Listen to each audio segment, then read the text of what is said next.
Fala galera, bem-vindo ao canal Devocional com Deus. Aqui é o pastor Gabriel Serafim e eu quero ser uma ferramenta de Deus para abençoar a sua vida. No dia de hoje, eu quero trazer uma breve reflexão que se encontra no livro de Êxodo, capítulo 33, do verso 7 ao verso 11. Talvez um texto conhecido de cada um de vocês. Porém, eu quero trazer uma breve reflexão do Senhor para a minha e para a sua vida. Por isso, fica comigo até o final. Eu tenho certeza de que Deus vai fazer coisas sobrenaturais nas nossas vidas. O tema dessa devocional, se eu posso intitular algum tema, eu daria o tema de a origem dos nossos problemas. Aonde começa tudo? Por que nós temos tantos e tantos problemas? Então, vamos comigo, vamos lá no texto. Êxodo 33, 7 até o 11.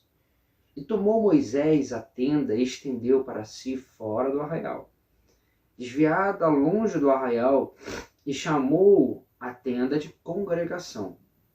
E aconteceu que todo aquele que buscava o Senhor saía à tenda da congregação, que estava fora do arraial. E acontecia que, saindo Moisés à tenda, todo o povo se levantava e cada um ficava em pé à sua porta da sua tenda, olhando para Moisés pelas costas, até ele entrar na tenda. E sucedia que, entrando Moisés na tenda, descia uma coluna de nuvem e punha-se à porta da tenda, e o Senhor falava com Moisés. E vendo todo o povo a coluna de nuvem que estava à porta da tenda, todo o povo se levantava, cada um à porta da sua tenda, e adorava. E falava ao Senhor, a Moisés, face a face, como qualquer fala com seu amigo. Depois tornava-se ao arraial, mas o seu servidor, o jovem Josué, filho de Num, nunca se apartava do meio da tenda. Eu quero trazer uma breve reflexão. O porquê, qual é a origem de tantos problemas na nossa vida? E já eu vou responder essa pergunta a você. Mas entenda comigo que todos nós, todos os seres vivos, todos os seres existentes foram criados para um determinado projeto de Deus, para uma determinada função. Os anjos têm cada um a sua devida função, principalmente a função do serviço.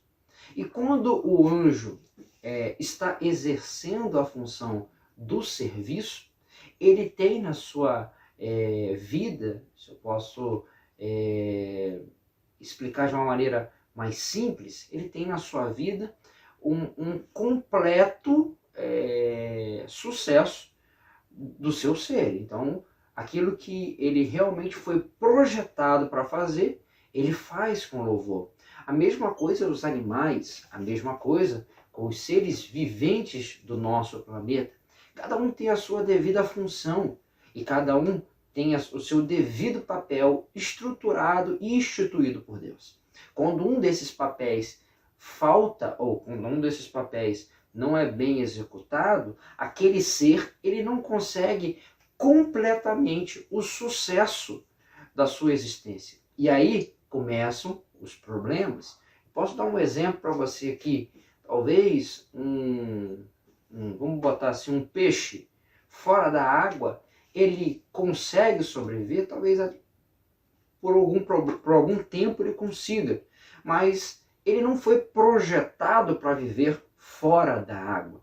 Se o projeto de Deus para a vida dele é viver dentro da água, fora da água ele pode até viver durante algum tempo, porém vai chegar os problemas. Por quê? Porque não foi projetado para aquele fim. Ele foi projetado para uma outra coisa. E aí me cabe a cada um de nós a trazer uma breve reflexão. Então, por que temos tantos problemas? Porque, de verdade, nós não fazemos a função a qual nós fomos projetados para fazer.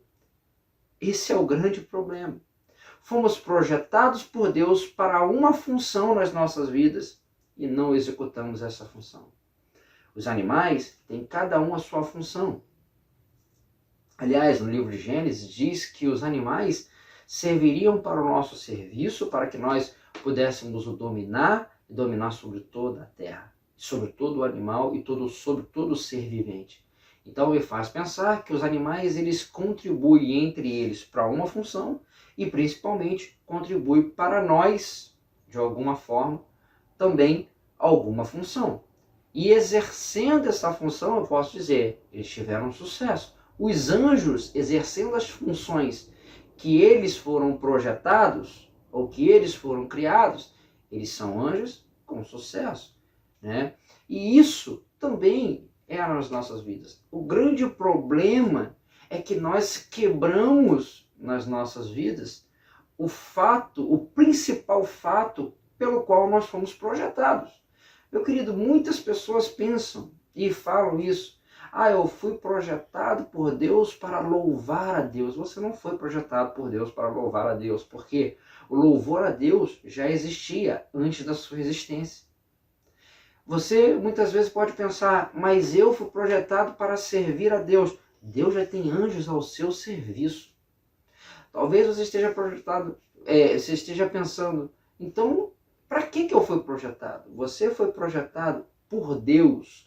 Você foi criado por Deus para ter relacionamento com Ele.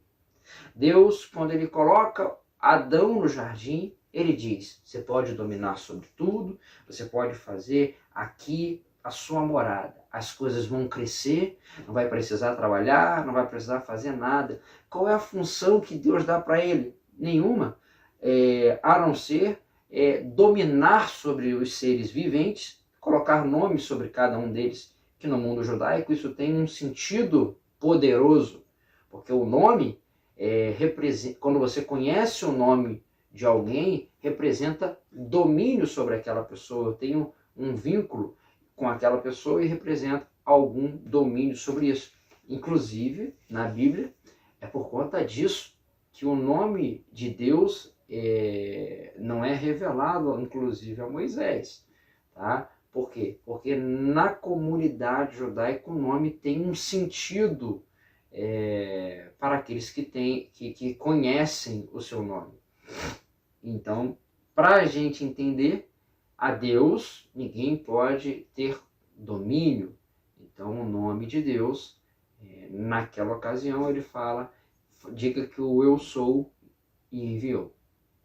Por diversos momentos da história, inclusive, o nome de Deus ele é tratado como o Deus da provisão, o Deus da salvação, o Deus do amor, o Deus da paz. Então, tudo isso são características, e para cada característica daquela era se atribuído um nome a Deus.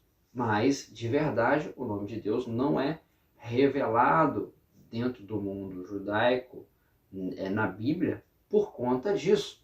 Mas, fora isso, para voltar aqui ao que a gente estava falando, por que tantos problemas acontecem na nossa vida? Porque justamente isso. Porque fugimos do propósito de Deus nas nossas vidas, que é ter relacionamento com Deus. A única coisa que Deus queria de nós era se relacionar conosco. A única coisa que Deus queria de nós era conversar conosco todos os dias, como conversava no jardim. A única coisa que Deus queria conosco é ter um relacionamento de como amigo, como de um filho para com o pai, como de um pai para com o filho. Esse foi o projeto verdadeiro a qual nós fomos criados. E lá no Éden, esse projeto ele é quebrado quando há o quê? Uma quebra no relacionamento. Porque no relacionamento há uma coisa chamada fidelidade.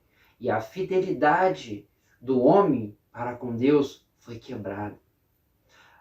Veja como que o relacionamento ele representa coisas na nossa vida. E quando essa fidelidade do homem para com Deus é quebrada, Adão nunca mais seria o mesmo. Adão seria destituído, de alguma forma, de toda aquela coisa maravilhosa que o Senhor colocava à disposição dele. E a partir de agora, ele deveria trabalhar para poder ter o seu sustento. Ele deveria lavrar a terra. Ele deveria agora correr atrás para poder ter o seu sustento. A mulher, agora, daria luz aos filhos e com dores de parto. A serpente, a outra amaldiçoada, a pessoa amaldiçoada nessa questão, ela passaria a comer pó e rastejar sobre a terra. Por quê? Porque quando o homem quebrou o relacionamento com Deus, o projeto de Deus ali para o homem ficou incompleto de alguma forma. Ficou, o pecado ele invadiu. E é isso que acontece nos dias de hoje. O problema que nós falamos, é o pecado o problema. O problema é a falta disso, ou a falta daquilo outro. É a meninice. Não é. O problema original é a falta de relacionamento com Deus. Porque quando temos relacionamento com Deus, entendemos a direção que Ele tem para nós. E se seguirmos a direção, significa que nós estamos num relacionamento saudável. Porque há fidelidade. O que é fidelidade? São duas propostas. Uma proposta de Deus para conosco e de nós para com Deus. Não é assim no casamento? No casamento você não faz um voto com a sua esposa não faz um voto com você, a qual você deve fazer coisas a ela e ela coisas a você. E quando uma dessas partes quebra esse relacionamento, não gera problemas. A mesma coisa com Deus. Existem coisas que nós devemos fazer para com Deus e existem coisas que deve fazer para conosco. Mas a palavra me diz que o Senhor, Ele é fiel, ainda que nós sejamos infiel. Então, o texto está nesse termo o mais claro possível. Somos nós que a todo momento quebramos esse relacionamento com Deus quando somos infiel. Quando somos infiel nas nossas petições, quando somos infiéis nos nossos propósitos, quando somos infiel no abençoar o outro, quando Deus já determina que nós deveríamos ser pessoas abençoadoras, quando nós somos infiel nos dízimos e nas ofertas, tudo isso gera em nós um rompimento do relacionamento com Deus. E é aí que começam os problemas. É aí que você começa a não enxergar mais o caminho. É aí que você começa a deixar o pecado entrar. Lembra do Éden? Nas situações da sua vida. É aí que os problemas começam a entrar. Você não está fazendo exatamente o que você foi projetado para fazer. E aí, em cima de tudo isso, eu quero dizer para você, o texto em que nós lemos. Olha o que Moisés representa para Deus e o que Deus representa para Moisés. É por isso que Moisés não conhece a morte. Por quê? Porque eu entendo que de alguma forma o relacionamento com Deus foi restaurado a ponto de ele trazer de volta o que havia se perdido lá no Éden. Entende? Porque o que se fala lá no Éden? Preste atenção no que eu vou falar. Você não deve comer a maçã lá, maçã. Todo mundo fala que é maçã, a Bíblia fala fruto, né? Nós não sabemos qual é o fruto. Você não pode comer o fruto lá da árvore do conhecimento do bem e do mal. Quando come o fruto, você vai conhecer o que? A morte. E a morte vai entrar por diversas áreas, né? Pode ser a morte, não a morte física, momentânea, mas em algum momento iria acontecer, porque o pecado entrou, o pecado original entrou. E olha que coisa interessante, Moisés não conheceu a morte. Significa que ele restaurou a aliança para com Deus. Aliás, vamos trazer a reflexão do Novo Testamento. O que Jesus vem restaurar? Senão a aliança com Deus. Por quê? Porque quebramos o relacionamento com Ele e todos os dias ainda continuamos a quebrar. Mas Jesus nos dá um caminho para restaurar essa aliança. E esse caminho é fazer o que Ele tem nos proposto a fazer. É se ajoelhar todos os dias. É ter uma vida de devoção a Ele. É pedir todos os dias a presença e a vontade dEle. Olha Moisés, olha o texto que acabamos de ler. A palavra diz que ele pegava a sua tenda, armava fora do arraial, fora do convívio das pessoas. E ali ele queria ter um momento único com Deus.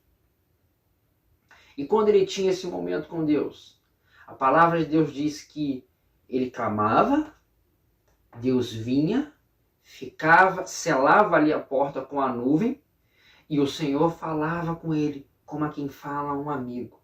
O Senhor tinha relacionamento com Moisés. O Senhor discutia com Moisés a respeito do povo, a respeito dos projetos de Deus para com o povo. E olha que interessante, o povo via isso e adorava a Deus, porque entendia que em Moisés havia um homem que tinha conseguido restaurar o relacionamento com Deus.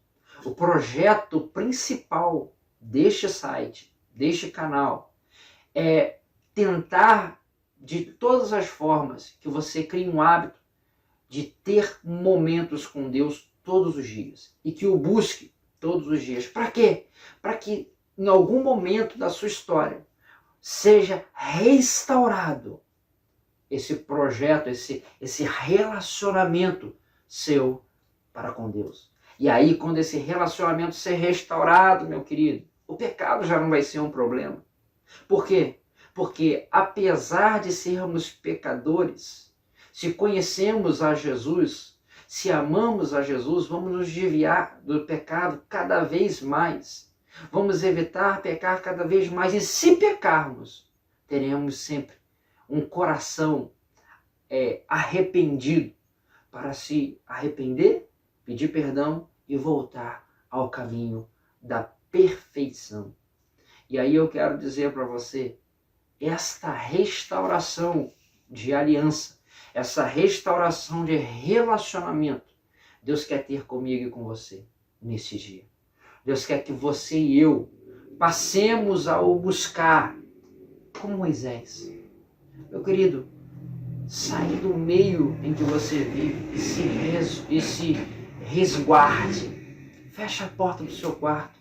Nos momentos que você estiver escutando essa devocional ou tendo um momento com Deus, feche a porta do seu quarto e receba de Deus. Fale com Ele, coloca para Ele o que está dentro de você, chora.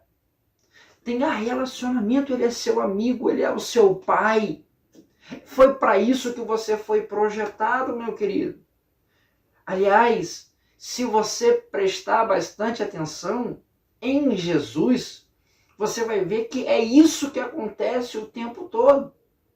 Um relacionamento de um filho para com o pai. A ponto desta relação estar tão uniforme que ele diz, aquele que enxerga o filho, enxerga o pai. Porque a vontade do pai é manifestada no filho. Não tem como. O dia em que nós pararmos e começarmos a ter uma vida de devoção a Ele, e começarmos a ter uma vida de busca a Ele, porque é isso que Ele quer de nós. Ele não quer os seus louvores, apesar de você precisar louvar a Deus, mas isso é para um outro momento. Mas o que Ele quer de verdade é o seu coração. Esse é o maior louvor que você pode dar a Ele. Esta é a maior coisa que Ele pode dar a Ele, que você pode dar a Ele. Ele quer o seu relacionamento, Ele quer o seu carinho, o seu cuidado. O que o pecado destruiu, o que a falta de fidelidade destruiu. Eu queria que você refletisse sobre essas coisas e veja se não é de verdade o que Jesus todos os dias tem batido a porta do seu coração para que você retorne a fazer. E tenha certeza, meu querido, todos os outros problemas da sua vida serão nada quando você tiver um relacionamento com Deus. Quando você tem um relacionamento com Deus, o mar vermelho é o quê? Nada. Apenas um milagre prestes a acontecer. A falta de comida no deserto é o quê? Nada. Apenas um milagre prestes a acontecer. Se eu tenho um relacionamento com Ele, eu confio. Como você vai ter um relacionamento com alguém que você não confia? Se você tem um relacionamento com Deus, você tem que confiar nele. Então eu vou me entregar. Que nós o busquemos todos os dias para que possamos alcançar esse relacionamento a qual nós fomos criados. Dentro de nós, há coisas que Deus colocou em nós, que nós, eu tenho dito isso, nós não sabemos usar. Mas o Espírito Santo de Deus, ele vai nos conduzir e nos ensinar o que devemos fazer. Aliás, em muitas vezes, a Bíblia nos fala que eu porei as palavras na sua boca. Você não sabe fazer, eu vou falar por você. Você não sabe orar, eu vou te ensinar a orar. Você não sabe o que deves fazer, eu vou conduzir os seus passos e a sua mão. Você tem uma fortaleza dentro de você que você não consegue exercer pura e simplesmente porque você ainda não tem um relacionamento íntimo com Deus. A partir de hoje, crie esse relacionamento. Feche os seus olhos, eu quero ministrar a sua vida. Pai amado, Pai querido, muito obrigado por esse dia. Muito obrigado por essas pessoas que me ouviu até aqui. Porque não ouviu a voz de um pastor, ouviu a voz do Espírito Santo de Deus. Que cada palavra possa servir, ó Pai, como um alimento necessário para que eles possam crescer. E que em nome de Jesus, nós, me incluo, ó Pai, neste grupo, que nós possamos crescer em todas as coisas. Que nós possamos aprender, ó Pai, a ter uma vida de intimidade com Deus, porque é para isso que nós fomos criados. E Jesus, que nós possamos, em nome de Jesus, fazer a sua vontade. Nos ensina a ser pessoas melhores. Nos ensina, ó Pai, a fazer a sua vontade todos os dias. Ministro, ó Pai, na vida de cada um dos meus irmãos. É o que oro e agradeço em nome de Jesus. Amém. Meu querido, minha querida, eu quero agradecer a você por ter ficado até aqui. Sinal que Deus está tocando profundamente ao seu coração. E você conseguirá ter novamente esta aliança. Você vai conseguir explorar o melhor de você. E aí você terá sucesso. Aí os problemas não serão mais problemas, serão milagres prestes a acontecer. Ou até mesmo batalhas a serem transpassadas. Por isso, meu querido, eu quero que você também seja uma ferramenta de Deus. Pegue esse vídeo, compartilhe com aquele que precisa, com seus amigos, com seus queridos, com seus familiares, com o seu grupo de trabalho. Nesse momento, seja a ferramenta que Deus quer usar. Eu quero que você nos siga no canal, ative o sininho, para que tudo que Deus vai ministrar dentro desse canal, você não fique de fora. Eu quero abençoar ricamente a sua vida todos os dias. Eu quero me colocar como uma ferramenta e peço a Deus todos os dias que me use como ferramenta para abençoar a sua vida. Então, fica comigo, meu querido, e eu quero te dar um forte abraço, um beijão a você e a sua família. Um beijão do seu pastor, um forte abraço e até o próximo vídeo. Deus te abençoe.